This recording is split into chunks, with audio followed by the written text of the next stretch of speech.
या दुःखद घटनेचं मनाला धक्का लागलेला आहे।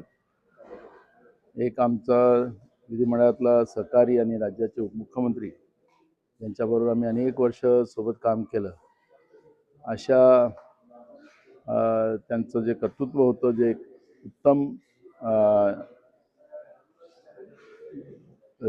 शासन आणि उत्तम प्रशासन याच्यावर त्यांची मोठी पकड होती आणि शब्दाचे पक्के दादा असं त्यांचा उल्लेख केला जात होता।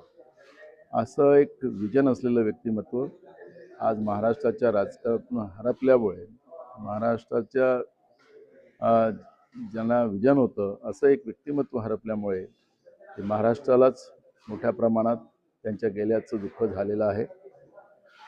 अशा या आमच्या सहकारी अजितदादांना त्यांच्या परिवाराला जे दुःख झालेलं आहे त्यांना ईश्वर हे दुःख सहन करण्याची क्षमता प्रदान करो।